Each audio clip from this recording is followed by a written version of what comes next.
कि आपकी 66वें जन्मदिन पे बहुत बहुत बधाई। आज जैसे कि आप जो समता सैनिक दल है, समता सैनिक दल एक सामाजिक संगठन रहेगा कि आगे चल के कोई राजनीतिक पार्टी नहीं? जी, बाबा साहब डॉक्टर अम्बेडकर जी के द्वारा स्थापित ये 1924 से लेकर 27 तक का इतना बड़ा आंदोलन करने वाला, जो तब से लेकर आज तक केवल और केवल सामाजिक क्षेत्र का समता के लिए, भाईचारे के लिए और पूरे देश के और दुनिया के अंदर में जाति विहीन समाज बनाने के लिए मानवीय कल्याण का एक संगठन है।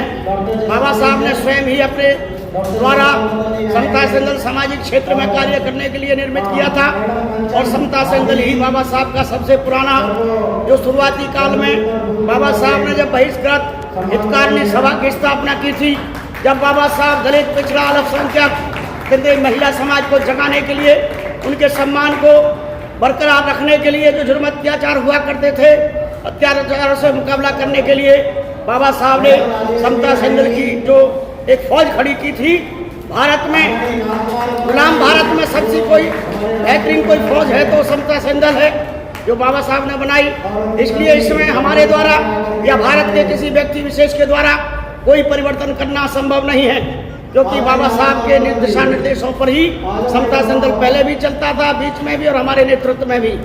जैसे कि हमारे समाज में तमाम संगठन हो चुके हैं और संगठन होने के बावजूद उत्तर प्रदेश और बिहार में अभी जल्द हाल ही में बता सकता हूं कि बिहार में एक दलित समाज की शौचालय करने महिला लड़की गई थी 20 वर्ष से, उसको कुछ जाति गुंडों ने अपहरण करके 6 दिन के बाद बलात्कार करके फेंक दिया गया। इस पे समता सैनिक दल क्या एक्शन उठाएगी आगे? बिहार के अंदर में जो समता सैनिक दल के प्रेसिडेंट संतोष कुमार यादव जी और वहाँ की तमाम टीम के लोग वहाँ गए और उन लोगों ने मौका माना किया और वहाँ जा कर के आपने मांझी जी का नाम सुना होगा, बिहार के मुख्यमंत्री रहे हैं। उन्होंने तो बहुत ही ज़्यादा शक्ति के साथ लिया, क्योंकि वो समता सैनिक दल से जुड़े हुए हैं, समता सैनिक दल का सम्मान करते हैं। अभी अलीगढ़ में 8 तारीख को वो भी आ रहे हैं और मैं भी वहाँ विशेष अतिथि रूप में पहुँच रहा हूँ। तो समता सैनिक दल का काम ये है कि पूरे भारत में आज जो जुर्म अत्याचार आप बता रहे हैं, बाबा साहब के समय से पहले तो कोई देश का घर गाँव ऐसा नहीं था जहाँ जुल्म ना हो रहा हो। पूरा सिस्टम, पूरा जात, पूरा समाज ही जुल्म के घेरे में था।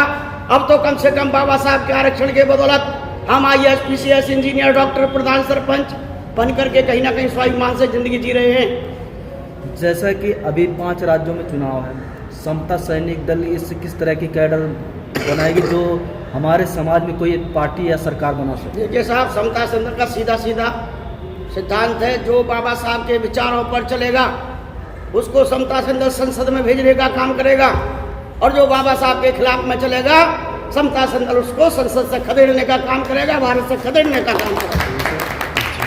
आपने अपने माध्यम से किसी पार्टी का सपोर्ट करने के लिए अपने साथियों को कोई सहयोग देने के लिए कोई मैंने अकेले नहीं, पूरे समता सैनिक दल के तमाम नेशनल एग्जीक्यूटिव बॉडी है इसकी, जो पूरे भारत के दल के, this is the parliament of the Samata Sainik Dal, वो एक निकाय है जो निर्णय करता है। हम या हमारे बाबा साहब के पोते भीमराव जी, हम तो दिशा निर्देश देने का काम करते हैं। हमने ये बिल्कुल आदेश दे दिया है, आग्रह कर दिया है पूरे देश में तमाम कार्यकर्ताओं को कि जो बाबा साहब के विचारों पर चलने वाली पार्टी हैं, जो बाबा साहब के विचारों को संसद में उठाती है, जो समाज के लिए काम करते हैं, समाज में जितने भी MP MLA हैं जो समाज के दुख दर्द में काम आते हैं, उन्हीं पार्टियों को सपोर्ट किया जाए, और जो बाबा साहब के खिलाफ की पार्टियां हैं उनको सपोर्ट नहीं किया जाए किसी कीमत में। ये सीधा सीधा फैसला है। आपकी नज़र में कोई ऐसी पार्टी है जो बाबा साहब की आइडियोलॉजी फॉलो करती है? नंबर 1 परम पूज्य बोधिसत्व बाबा साहब डॉक्टर अम्बेडकर ने जो रिपब्लिकन पार्टी ऑफ इंडिया स्थापित की थी, खुद उन्होंने, वो ऐसी पार्टी थी, वो हो सकता है नेता खराब हो, परंतु उसके बाद में मानवर काशीराम जी के द्वारा बहुजन समाज के हित के लिए, पूरे भारत में बहुजन के कल्याण के लिए जो बहुजन समाज पार्टी का स्थापना किया, उसके कदम, उसके विचार, उसके संस्कार बाबा साहब से विचार मेल खाते हैं, इसलिए वहाँ भी सपोर्ट करने के लिए हमने आदेश दे दिया है। जैसे बहुजन समाज पार्टी का जिस तरह का माहौल चल रहा है उत्तर प्रदेश में, ऐसा लग रहा है कि बहुजन समाज पार्टी दूर दूर तक नज़र नहीं आ रही, तो क्या आप उस विषय में क्या कहेंगे? नहीं, ये विचार आपका हो सकता है दूर दूर तक नजर नहीं आ रही। सच बात तो यह है कि बाबा साहब डॉक्टर अम्बेडकर का विचार ऐसा विचार है जो समाज के द्वारा संचालित होता है, सरकार के द्वारा संचालित नहीं होता, सरकार के सिस्टम के द्वारा संचालित नहीं होता। सरकार के सिस्टम से इसका विरोध किया जाता है। जहाँ सरकारी सिस्टम विरोध में हो सरकारी मीडिया विरोध में हो, सरकारी तंत्र विरोध में हो, तमाम प्रकार के तमाम शासन में बैठे हुए ताकतवर संस्थाएं विरोध में हो, वहाँ फिर ये सोशल मीडिया आप जैसे जो काम करते हैं देश और संसार के अंदर में, दल की तरफ से हम धन्यवाद देंगे उनको। वही संस्थाएं, वही संगठन जो देश के अंदर में इस बीजेपी आरएसएस के रूप में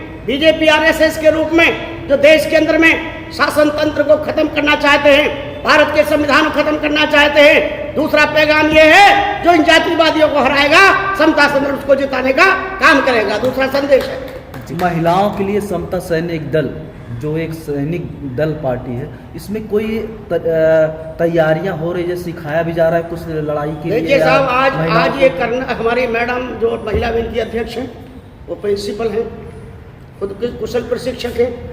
इतना ही नहीं, पूरे महाराष्ट्र से लेकर सभी पूरे देश में महिलाओं को ट्रेनिंग देने के लिए एडवोकेट्स हैं, प्रशिक्षक हैं, एनसीसी के एक्सपर्ट हैं। ये तमाम प्रशिक्षण का कार्यक्रम चल रहा है। आज माता सावित्रीबाई फुले का जन्मदिन है। माता सावित्रीबाई फुले और उनके पति ज्योतिबा फुले जी ने तमाम भारत के दलित पिछड़ा अल्पसंख्यक को बराबरी के हक पर लाने के लिए, सम्मान पूर्वक लाने के लिए जो जंग लड़ी, आज का दिन हम माता सावित्रीबाई फुले को नमन करते हैं और उनके रास्ते पर चलने का संकल्प लेते हैं। ज़्यादा से ज़्यादा पूरे भारत में महिलाएं पूरे देश में प्रतिनिधित्व दें, गांव के प्रधान भी बने, मेंबर भी बने, देश की राष्ट्रपति प्रधानमंत्री बने। ये समता संदल का विकल्प है, संकल्प है और ताकत है। सर, हमारे आरक्षण खत्म कर दिया गया है निजीकरण करके, इस पर क्या कहेंगे? आरक्षण खत्म इसलिए किया जा रहा है क्योंकि जिन पार्टियों को, जिन सांसद, एमएलए, एमपीओ को भारत की जनता ने चुन करके भेजा, विशेषकर आरक्षण के बल पर जो गए, वो लोग आरक्षण के हिमायती नहीं रहे, वो बाबा साहब के संविधान के हिमायती ना रह करके चंद पार्टियों के गुलाम बन गए। इसलिए समता संदल ने फैसला किया कि जो आरक्षण से गए हुए जितने भी लोग हैं, इनको भी एहसास कराने के लिए कट्टर अम्बेडकरवादी लोगों को संसद में लाना पड़ेगा, जो संसद में ही विरोध करें और समाज के बीच में विरोध करें। ये रास्ता अभी हमारे समाज में 130 से ज़्यादा संसद में घुसे हुए हैं, क्या वो आरक्षण का विरोध पे क्यों बोलते नहीं हैं? आपको कुछ आपको क्या लगता है? देखिए साहब, आप समता संदल के राष्ट्रीय कमांडर से बात कर रहे हैं। हमें अधिकार इतना है कि हम समता संदल का क्या हो सकता है वो बता सकते हैं। संसद में बैठे हुए एमएलए, एमपी अगर आवाज उठाते तो 2 अप्रैल का जो आंदोलन समता संदल के साथ तमाम भारत के संगठनों ने किया, सुप्रीम कोर्ट से लेकर के संसद को मजबूर कर दिया, सुप्रीम कोर्ट तक को SC/ST एक्ट को बदलने पर मजबूर कर दिया, वापस लेने पर मजबूर कर दिया। ये समाज की ताकत थी, सामाजिक संगठनों की ताकत थी, किसी एमएलए, एमपी या किसी सरकार के लोगों में बैठे लोगों की ताकत नहीं थी। उसी ताकत को जगाना चाहते हैं हम। तमाम दलित, पिछड़ा, अल्पसंख्यक, तमाम महिलाएं भारत के अंदर में जो जुल्म होता है, जिन पर जो जातीय व्यवस्था की शिकार है, वो एक साथ खड़े हो जाए मजबूती के साथ और अपने आप ही सामाजिक परिवर्तन आए। प्रेजेंट टाइम में भी एट्रोसिटी है अब पूरे ऑल ओवर इंडिया में, इसको वीक करने के लिए क्या करेंगे सर? इसके लिए प्रातः काल की शाखाएं हमारे समता संदल की लगती हैं सुबह 5 बजे। सीधा सा बाबा साहब ने कहा है कि इस समाज को बहुत कष्ट झेल करके समाज को जगाना होगा। हमें जातियों में बटे हुए समाज के बीच बीच में जाना होगा। सच तो ये है कि हमारे शेड्यूल कास्ट के लोग, पिछड़े समाज के लोग जात पर गर्व करते हैं, जबकि बाबा साहब ने जात को मिटा करके समता लाने की बात कही। समता संदल अन्य तमाम जातियों के बीच में जाए जा करके और बाबा साहब के विचारों को फैलाएगा, एक साथ लाने का काम करेगा, एक शक्ति बनाने का काम करेगा। यही तरीका है। आरएसएस सवेरे हर रोज सुबह उठ के अपने समाज के लोगों को जय श्री राम नारा लगवाते और नई नई ट्रेनिंग देते हैं। क्या समता सैनिक दल अपने समाज के लोगों को इस तरह का माहौल बनाने के? हाँ, समता सैनिक दल ही बाबा साहब के समय से सबसे पहले अगर प्रातःकाल की शाखाएं, ट्रेनिंग देने का वातावरण, समाज को हेल्थी बनाने का सिस्टम कहीं किसी संस्था के पास था तो वो था समता संदल के पास। क्योंकि समता संदल को चलाने वाले और वो समाज जो समता संदल से जुड़ के चलता है, वो मजदूर वर्ग है, वो ऐसा वर्ग है जिसके पास आर्थिक संपन्नता बहुत कमजोरी है, बहुत कम है। इसलिए जो समाज एक धन्ना सेठ अरबपति हैं, उनको आगे बढ़ाने के लिए करोड़ों रुपए का, करोड़ों धन का सहयोग करते हैं। ये आर्थिक जो कमजोरियां आई, ये जो जातिवाद की कमजोरियां आई, ये जो आपस में बिखरने की कमजोरियां आई, इसलिए वो लोग आगे बढ़ते चले गए और हमारे जो सिस्टम थे वो सिस्टम कमजोर होते गए। मैंने खुद पहले जब मैं 85 से 2001 तक राष्ट्रीय अध्यक्ष रहा पूरे भारत में दल का। 163 शाखाएं केवल दिल्ली और दिल्ली के अंसार में स्थापित कर दी थी और 5000 जवान बैल एक आवाज में खड़े होने शुरू हो गए थे। हमें करने की जरूरत है, तमाम चीजें बदलेंगी। कहीं अंधेरा है तो हमें उजाला करने की जरूरत है और अंधेरे को गाली देने से काम नहीं चलेगा। विरोधी सरकार सत्ता में है, क्या समता सैनिक दल का विरोध करती है नए नए तरीकों से? जैसा समता सैनिक दल का ही नहीं, समता सैनिक दल से जुड़े हुए सिस्टम का विरोध करती है। समता सैनिक दल तमाम पिछड़े, दलित, अल्पसंख्यक, समता पे विश्वास करने वाले लोगों का नेतृत्व करता है।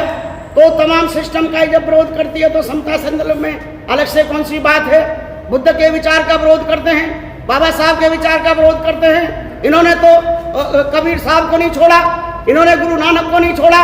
ये तमाम जितने भी संस्कार बुद्ध हिंदुइज्म से बदल के गए, चाहे वो बुद्ध के मानने वाले हों, चाहे वो सिख सरदार हों हमारे गुरु नानक के मानने वाले, चाहे ईसाइयत के मानने वाले हैं, और चाहे ये तमाम SC ST समाज पिछड़ा है।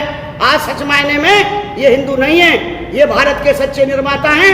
भारत के असली मायने में यही है हकदार जिन्होंने देश का निर्माण किया है। EVM मताधिकार को कमजोर बना रहा है, इसको खत्म कैसे करेंगे? इसका सीधा सीधा जो हमारे स्थानीय स्तर के कार्यकर्ता हैं, बूथ लेवल के जो कार्यकर्ता हैं, वो इतने जागरूक होने चाहिए कि वो क्षण क्षण हर गलत गतिविधियों पर नजर रखें, तो अपने आप ये चीजें आगे नहीं बढ़ पाएंगी। धन्यवाद सर। देश में तमाम मंच लगाए जाते हैं बहुजनों के हिताय के लिए, बहुजन के सुखाय के लिए, परंतु उस मंच पर लोग एकत्रित होने के बावजूद भी आगे बढ़ जाते हैं और सामने कुछ और निकल कर आता है। इस पर आप क्या कहेंगे? आप पूरा स्पष्ट करें, मैं आपकी बात से समझ नहीं पाया। बहुजन समाज के कई मंच सजाए जाते हैं और उस पर विचार के लिए सभाएं बुलाई जाती हैं, उन पर अपने अपने विचार रखे जाते हैं, बहुजन समाज को एकत्रित करने की बात कही जाती है, परंतु अभी तक इस पे कहाँ तक अमल पाया गया? इस पर आप विचार रखें। जब बाबा साहब डॉक्टर अम्बेडकर ने यह आंदोलन शुरू किया था तो केवल महार कम्युनिटी महाराष्ट्र के अंदर में थी जो सबसे आगे बढ़ करके, उनमें से भी मुश्किल से 2-4% लोग आए। परंतु जैसे जैसे बाबा साहब आगे बढ़े, बाबा साहब उत्तरी भारत में आए, उत्तरी भारत के तमाम शेड्यूल कास्ट के लोग आगे आए। और इतना ही नहीं, पिछड़े समाज के बहुत सारे महापुरुषों ने, महात्मा ज्योतिराव फूले कोई शेड्यूल कास्ट के नहीं थे, वो पिछड़े समाज के थे। उन्होंने युद्ध लड़ा देश के अंदर में, बाबा साहब के विचारों के, जो बाबा साहब के गुरु थे। इतना ही नहीं, और भी बहुत सारे महापुरुष जो जिन्होंने एक बहुत बड़ी जंग लड़ी है। इसके लिए हम तमाम उन महापुरुषों को सैल्यूट करते हैं और उनके रास्ते पर चलने का संकल्प करते हैं। आज का दिन माता सावित्रीबाई फूले का जन्मदिन है, उनको हम नमन करते हैं और उनके रास्ते पर चलें, उनके विचारों पर चलें, यही आज का हमारा संकल्प है। धन्यवाद सर। जय भीम। बहुत बहुत अभिनंदन आपके चैनल को, आपके तमाम मीडिया साथियों को।